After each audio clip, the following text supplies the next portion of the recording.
దేశాలు, వాళ్ళ రాజకీయాలు, వాళ్ళ యుద్ధాలు చాలా విచిత్రంగా ఉంటాయి.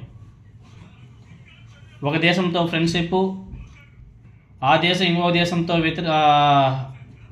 శత్రుత్వం, ఆ దేశం ఇంకో దేశంతో ఫ్రెండ్షిప్, భలే భలే కామెడీగా ఉన్నాయి. ఈ జియో పాలిటిక్స్ అంటే పశ్చిమాసియా దేశాల జియో పాలిటిక్స్ ఒక బాలీవుడ్ మూవీలాగా కనిపిస్తున్నాయని చెప్పేసి హర్ష గోయంకా గారు ట్వీట్ చేశాడు. నిజంగానే అలానే అనిపిస్తుంది చూస్తే. ఇప్పుడు చూడండి, ఇరాన్, అమెరికా రెండు కలిసి ఇజ్రాయెల్, అమెరికా రెండు కలిసి ఇరాన్ మీద యుద్ధం చేస్తున్నాయి. ఇరాన్ ఏమో ఈ రెండు దేశాలతో పాటు అంటే ఇజ్రాయెల్ మీద డైరెక్ట్గా అటాక్ చేస్తుంది. మిగతా దేశాల్లో ఎక్కడైతే అమెరికా స్థావరాలు ఉన్నాయో వాటి మీద అంతా కూడా దాడులు చేస్తుంది, ముమ్మరంగా చేస్తుంది. ఈరోజు ఇరాన్లో ఉన్నటువంటి ఒక పెద్ద స్టేడియాన్ని కూల్చేశారు. చాలా జరుగుతున్నాయి. ఇక్కడ తమాషా ఏమంటే ఇరాన్కి కొన్ని కంట్రీస్ డైరెక్ట్గా సపోర్ట్ చేస్తున్నాయి, ఇండైరెక్ట్గా ఇంకొన్ని సపోర్ట్ చేస్తున్నాయి. ఇజ్రాయెల్కి అమెరికాకు కూడా కొన్ని దేశాలు సపోర్ట్ చేస్తున్నాయి, ఇండైరెక్ట్గానో డైరెక్ట్గాను.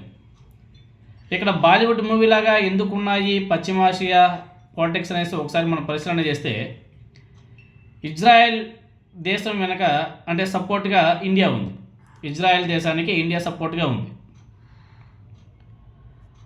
అమెరికాతో ఇజ్రాయెల్ కూడా బాగానే సన్నిహితంగా ఉంది, బాగానే కొనసాగుతున్నారు. పాకిస్తాన్తో అమెరికా సత్సంబాలు మేలుకుంటున్నాయి. పాకిస్తాన్కి అమెరికాకి మంచి సత్సంబాలు ఉన్నాయి. ఇరాన్ వెంట పాకిస్తాన్ ఉంది. చూడండి తమాషా. అయితే ఇండియా, పాకిస్తాన్ శత్రువులుగానే ఉన్నాయి. ఇది ముఖద్దర్ కా సికందర్ మూవీని గుర్తు చేస్తుంది. రేఖా గారిని అమ్జద్ ప్రేమిస్తాడు. అమితాబ్ని రేఖా, రాకీని అదేవిధంగా రాకీని అమితాబ్, వినోద్ని రాకీ లవ్ చేస్తారు. అయితే అమ్జద్, అమితాబ్ శత్రువులుగానే మిగిలిపోతారు. ఇక్కడ ఇలానే ఉంది. ఈ జియో పాలిటిక్స్ ఒకసారి మీరు బాగా గమనిస్తే, ఇంకోసారి చెప్తా తెలుసుకోండి. ఇజ్రాయెల్ వెనుక అమెరికా అంటే ఆ రెండు మంచిగానే ఉన్నాయి. యూఎస్తో ఇజ్రాయెల్ బాగానే ఉన్నాయి. ఇజ్రాయెల్ వెనుక ఇండియా ఉంది. పాకిస్తాన్తో యూఎస్ఏ మంచి సత్సంబాలు వెనుకుంటున్నాయి.